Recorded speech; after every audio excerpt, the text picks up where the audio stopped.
something like Angels, Angels and Demons.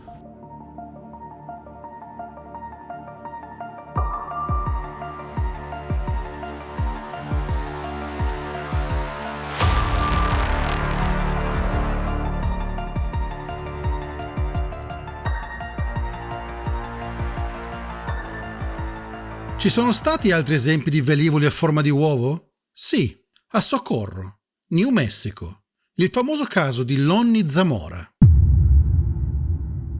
Jack Barber e il suo team twittano senza se e senza ma spiegando alcuni dettagli. Ad esempio, mi fa piacere condividere che News Nation condividerà nei prossimi giorni la mia lunga intervista di 2 ore e mezza. Se sei sinceramente interessato ad aiutarci ad entrare in questa nuova era, allora ti invito a guardare per intero l'intervista. Abbiamo ore di discussioni ininterrotte da condividere con voi, cari compagni umani. Jake Barber è intervenuto anche sui droni del New Jersey, dicendo che non è un'iniziativa approvata dall'FAA. Skywatcher, l'iniziativa finanziata privatamente, il cui nome significa Osservatori del Cielo, fondata e promossa da Jake Barber, ha twittato: per farvi capire meglio la dimensione di quello che sta succedendo qua, abbiamo più di 100 persone qualificate tra ex militari e ufficiali dell'intelligence che ci assistono. Siamo anche in contatto con più di 50 ricercatori e scienziati. Parliamo di una complessa iniziativa che coinvolge precisa esecuzione attraverso molteplici domini. Riteniamo che avremo successo al nostro primo tentativo. Abbiate tutti pazienza.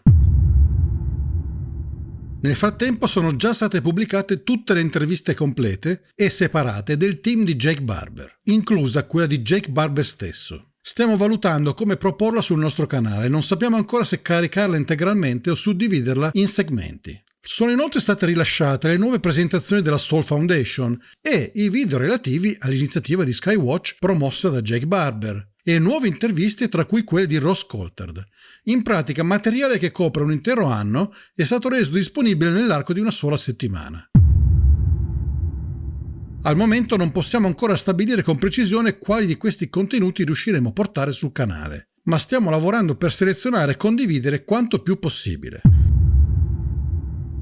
Per il momento ci limitiamo ad un breve commento sulla questione. Dal nostro punto di vista, Jake Barber e la sua iniziativa sono destinati a diventare i protagonisti principali e più rilevanti nell'intero panorama della disclosure.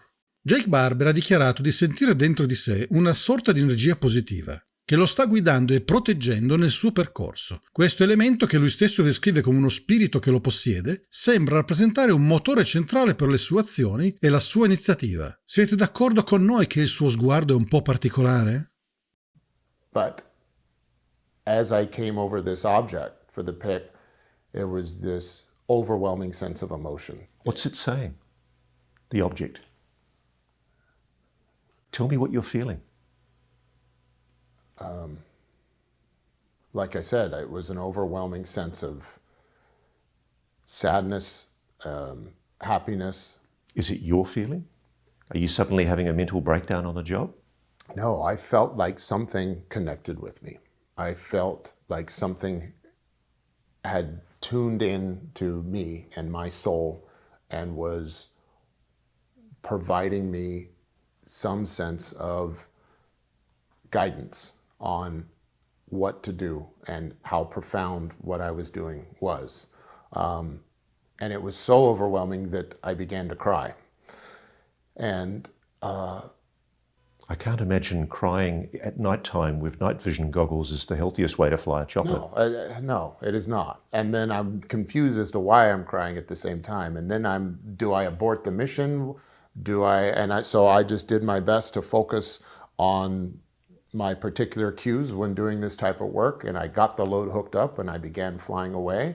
And once it was just me and that object in between the pick and the drop site, there's about 20 miles in between, I felt like something was inside of me. I felt like I was possessed by the most beautiful spirit I'd ever been possessed by. And was it loving? It was loving. But there was a sense of sadness at the same time. And Had you ever had an experience like this before? No, no. It was a very feminine energy. I'll tell you that. It felt like the spirit of God, but not in any masculine sense that I had ever felt. It was like, again, the feeling of my mother, and my daughter, and beauty. And it wasn't like a soul, it was like a frequency that I was connected with. Was it scared? I don't know if it is a thing. I'm still trying to figure out why that happened. I don't want to say that because I have a pretty good idea of what's going on now. And whatever that force was since that night, it has stayed with me. And as crazy as this sounds, it's what's guiding me now. And it's what's providing protection for me. It's changed your life. It's changed my life. Jake Barber nell'intervista integrale parla di 3 velivoli, uno a forma di uovo, uno a forma di piramide ottagonale, che è il velivolo che lo ha connesso con l'intelligenza non umana, e parla anche di un oggetto recuperato in Africa, che ha mandato lui e il suo team in ospedale, con sintomi legati alle radiazioni. And then just visually looking at the object on the ground, you could tell that it was extraordinary and anomalous. It was not human. How close did you get? Well, I was a helicopter pilot, and I operate with 150 foot to 200 foot long line. So I got within 150 feet of this object. What did you see? I saw an egg, a white egg. How large was the object? I would say approximately 20 feet, plus or minus a little bit, about the size of a large SUV. Did it have any seams? No. What? And it was Seamless. pure white. It was like pearly white, like a metallic pearly white, the best I could assess. There's another craft that we recovered that I can talk about, and that craft was what we referred to as an 8-gon. An 8-gon is basically a disc-shaped object that, when viewed from the top, has 8 different symmetrical sections that are delineated by some form of ridge. So it's an octagon-shaped disc. Yes. What, by any chance, was there a nickname for the egg? Yeah, the egg we actually called Nanus, like from the Mork and Mindy show from the 70s. Because it's ridiculous. That's exactly what it looked like. And so it's funny when you look back at what may have been the motivation for the 1970s. Because where else would they? An egg is a ridiculous idea for a guy from Mork from Ork, right? So you have Mork from Ork who flew to Earth in an egg. It surely gives credit to the idea that some like to think that perhaps there was a PR program that utilized our fascination with Hollywood and television to paint pictures of actual fact as fiction, making it now some weird hybrid you could call faction. So what happened to you? We're not quite sure, but the first time I got exposed to what, in hindsight, is obviously a radiation exposure of some kind, is we were transporting HVTs. High-value targets. High-value target, which are, at this time, was a large sealed container. I'll tell you, I was near the continent of Africa. And after this particular mission, me and everyone on my team got extremely sick. How sick?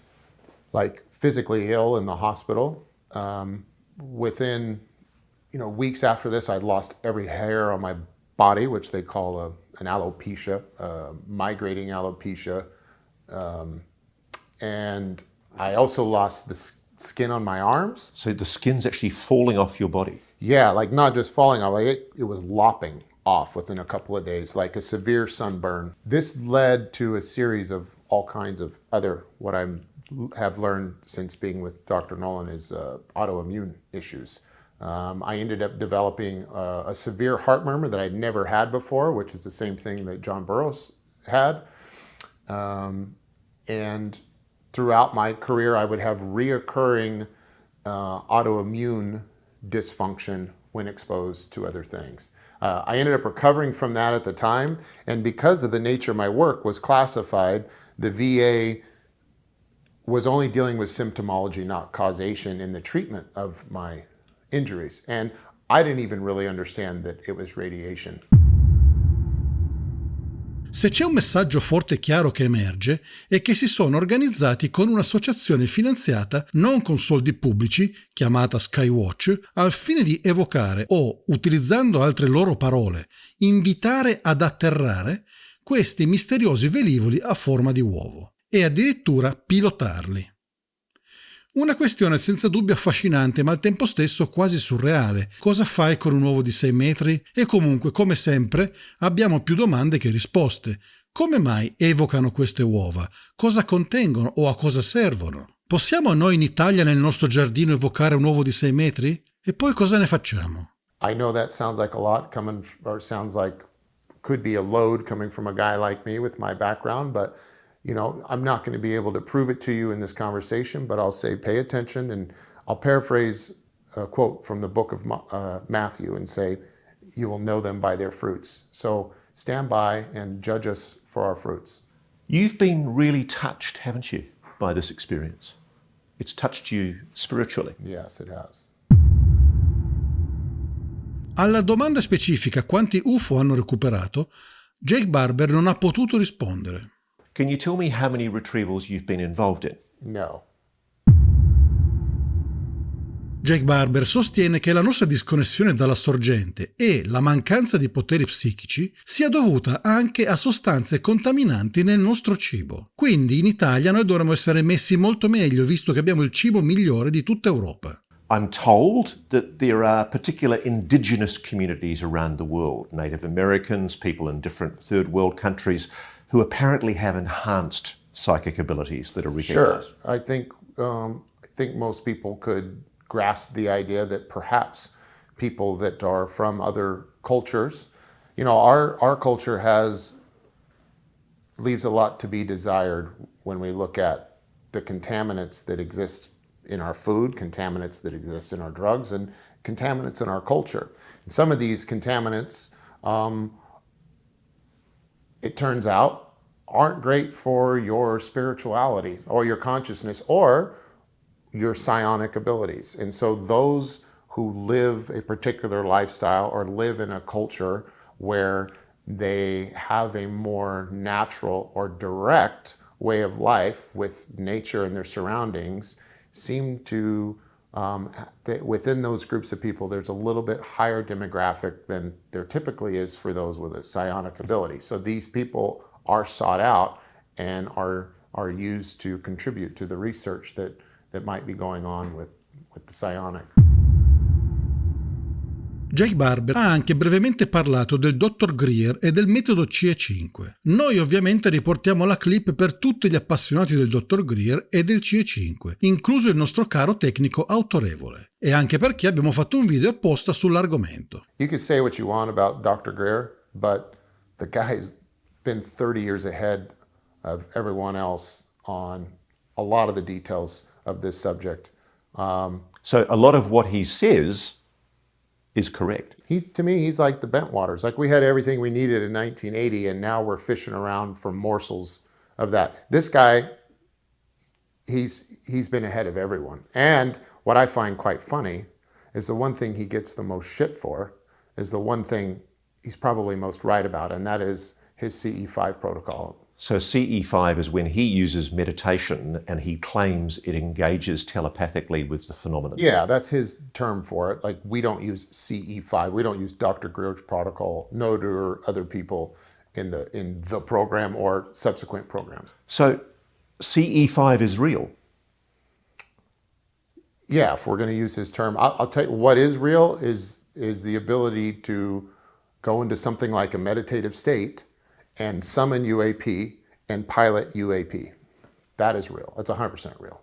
Ma perché Tom DeLonge ha suggerito di non fare il CE5? Non è chiaro purtroppo, e se potessimo intervistarlo sarebbe ottimo. Testiamo l'operatività di questa affezionata community. Chi di voi a Twitter provi a mandargli un messaggio. Se 20 o 30 di voi gli scrivono, quasi certamente risponderà. In descrizione troverete la domanda in inglese da porre a Tom DeLonge. Copiatela e incollatela. Se vi risponde, mandateci la risposta, così ci chiariamo le idee. È evidente comunque che alla Skywatch non usano il protocollo del Dr. Greer.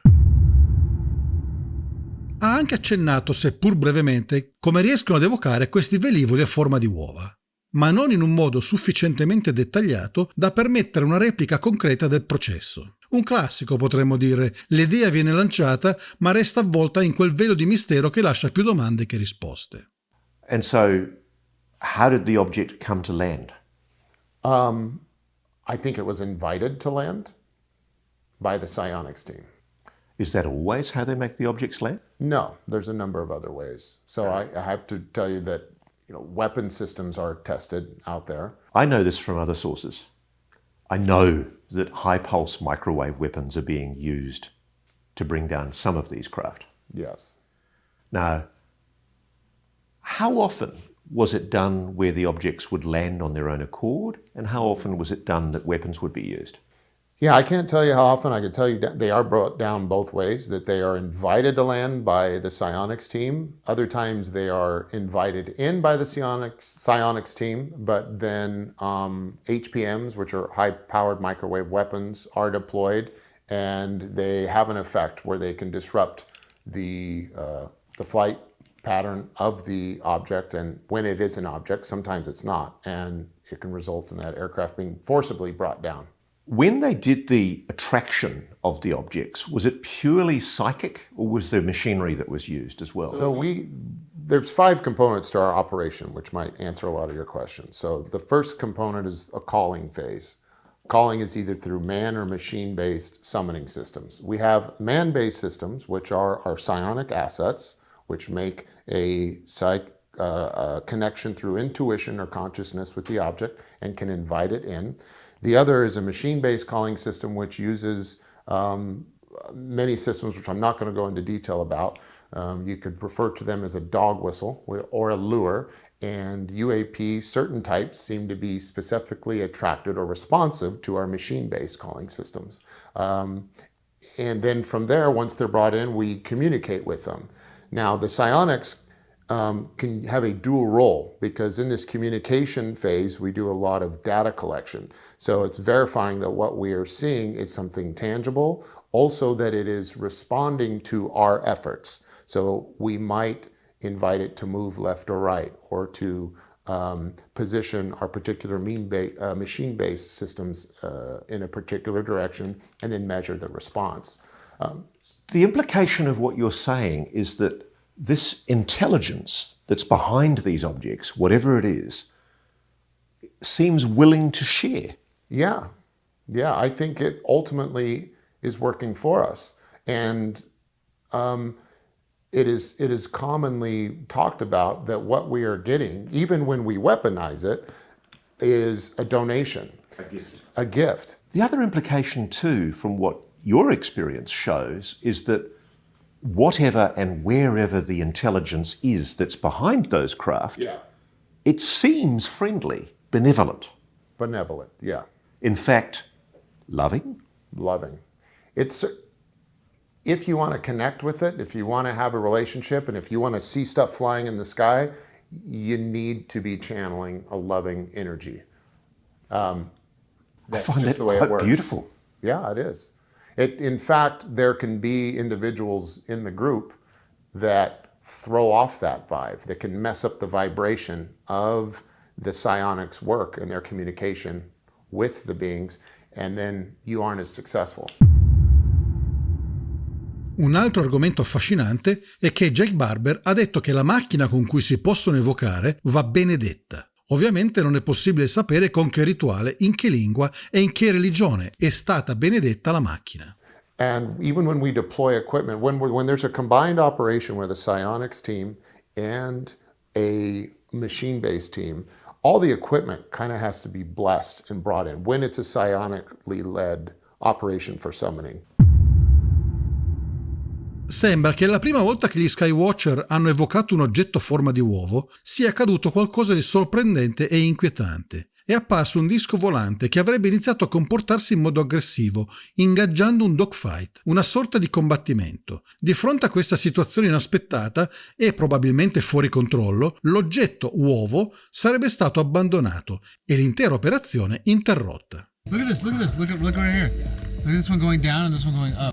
This footage from another Skywatcher operation showing the team's protocols. The team hoped to quietly gather evidence for Skywatcher, but instead found themselves in danger once more, and Jake says a UAP dogfight erupted in the sky above them. He believes the craft summoned by the team was warring with a rogue UAP piloted by an unknown entity attempting to intercept Skywatcher's operation. Tell me what happened. So we set out to do this operation. Right away, when the psionic asset went into meditation, he is reporting that he is engaged and in fact piloting a craft and is bringing it in. So he's actually telepathically controlling alien technology. Yes, yes. As crazy as that sounds, that's exactly what we set out to do, what he reported we would do. And then things got a little weird. Right about I'd say 4 or 5 minutes into the operation, he goes, something's going on, something's wrong, get me out of here. And right about that time, our Overwatch Fred looked up to the sky and saw a disc, a classic lenticular shaped disc. That was Fred Baker, Special Operations veteran, now part of the Skywatcher team. So he was flying the egg. And then when we had to pull him out of this, that's when the egg dropped. Wow, so at the very moment that he's essentially detaching his mind from the object, you see it fall. Correct. Riteniamo quindi che il metodo CE5 non sia rischioso solo perché non sapete che state attirando, ma perché se attirate un uovo qualcuno potrebbe cercare di intercettarlo e far rimanere parte della vostra coscienza dentro al velivolo, oltre al fatto che l'uovo sembra essere un dono. E quindi lo scopo sembra sia quello di pilotare il velivolo fino a farlo atterrare. Oltretutto il metodo CE5 non usa le cuffie, mentre i militari qua usano chiaramente le cuffie. Abbiamo trovato anche l'immagine della macchina che usano per attrarre certi tipi di velivoli. È proprio quella specie di antenna che vedete in alto sul mezzo. Barber ha aggiunto alcune affermazioni che riteniamo particolarmente significative. And it wasn't like a soul, it was like a frequency that I was connected with. Il disco volante ottagonale non conteneva al suo interno un'intelligenza non umana, ma sembrava funzionare come un tramite, una sorta di mezzo utilizzato per connettersi o comunicare con noi. In alcuni casi sembra che questa intelligenza non umana sia singola. Barber ha usato sempre il singolare quando ne parlava, il che potrebbe essere un dettaglio importante. Qualunque sia la ragione, la questione rimane aperta.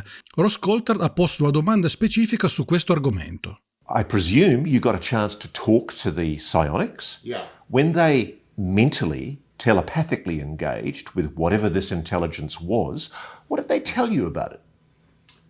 Well, that they refer to it as a they in a very spiritual nature, something like angels, angels and demons. Let's say there's certainly good energies and bad energies, but it's talked of in a very nebulous way like this, because no one really knows what it is. Ricordiamo anche cosa sosteneva solo qualche settimana fa Ross Coulthard. And I think that's what lies behind our understanding, or our growing understanding of the phenomenon. I think that if these are craft, if they are craft at all, they are a manifestation of a consciousness that is trying to engage with humanity. And I think, interestingly enough, the evidence that I am acquiring suggests that these craft can only be operated by people with those psionic abilities. Quella che emerge è una narrazione complessa e ricca di implicazioni enigmatiche e teologiche. Da quanto detto sembra che ci siano due affermazioni apparentemente valide e interconnesse. La prima è che esisterebbe una sorta di guerra nei cieli, un conflitto sovradimensionale o extraterrestre che si sta effettivamente verificando sopra le nostre teste, apparentemente coinvolgendo questi velivoli a forma di uovo. La seconda è che la sorgente, probabilmente intesa come campo di coscienza o Dio o un'intelligenza superiore, è in qualche modo disconnessa dal genere umano e sembra che stia cercando di riprendere contatto con noi da millenni. Tuttavia sembrerebbe ci sia una moltitudine di dischi volanti, probabilmente sotto il controllo di altre forze avverse, che agiscono per abbattere questi velivoli a forma di uova ogni volta che compaiono. Da altre fonti che abbiamo sembra che la sorgente o questo campo di coscienza usi queste intelligenze non umane, che Jake Barber non si fa problemi a chiamare angeli, come tramite con l'umanità. Un aspetto affascinante che emerge dall'intervista è legato a Jake Barber e agli psionici. Si racconta che siano stati selezionati a partire dagli anni 70, quando ancora erano bambini, come parte di un programma segreto che cercava di addestrare giovani con capacità psichiche. Il programma GATE, infatti, farebbe pensare ad un progetto simile al progetto Stargate della CIA a Stanford. Come già approfondito, psionico è la crasi di psychic, sensitivo, ed electronics. In italiano potrebbe effettivamente essere reso con un termine come sensitonico, che non useremo mai perché fa pietà, ma perlomeno vi fa capire. In origine, alcuni episodi fa, avevamo ipotizzato che gli psionici utilizzassero l'elettronica o la tecnologia per amplificare e potenziare le proprie capacità psichiche. Tuttavia, oggi sembra emergere una visione diversa. Attualmente riteniamo che il termine psionico derivi dal fatto che questi individui si connettano direttamente con i velivoli, stabilendo una sorta di collegamento mentale con l'elettronica del velivolo, che permette di pilotare i mezzi. Questo suggerisce che i velivoli stessi sarebbero realizzati apposta per la nostra coscienza. L'elettronica del velivolo potrebbe essere progettata per ospitare la coscienza umana, da parte di chi si connette con loro. Gli eventuali piloti presenti all'interno non sarebbero esseri viventi senzienti, ma piuttosto robot biologici. Questi robot, definiti attraverso il termine carne programmabile, sarebbero organismi artificialmente creati, probabilmente privi di coscienza propria, utilizzati per operazioni specifiche. Probably a number of things going on. There might be biological entities, and we use the word biological for a very specific reason. Biological, we don't need, we limit it to that because we aren't here to imply that it is sentient or has a consciousness. We really don't know that. There is some evidence that shows it might be the case that these are something like soft tissue drones or lab meat that was programmed in order to operate craft. Meat robots. Meat robots, yeah. Okay. So it really begs the question, but ironically, while some of the biological cargo that comes with these craft is not conscious, consciousness itself is how you interact and pilot the craft, which is ironic because for the first time ever, the biological creatures inside are not conscious, but the craft is. Secondo la visione che si sta delineando, tutto questo sembra meno legato ad alieni in senso tradizionale, come esseri esterni al nostro pianeta, e più correlato ad una sorta di coscienza superiore o sorgente. Questa sorgente potrebbe essere descritta in termini spirituali, come Dio o una forma cosmica originaria, o alternativamente come una forma di intelligenza primaria che collega tutte le cose nell'universo. Un campo quantistico, appunto. Forse i velivoli uovo rappresentano un dono della sorgente per aiutare a ristabilire un contatto. Tuttavia la presenza di forze che cercano di abbatterli, come dischi volanti, suggerisce che ci siano fazioni opposte in gioco, con obiettivi contrastanti, alcune a favore della riconnessione, altre intenti ad evitarla.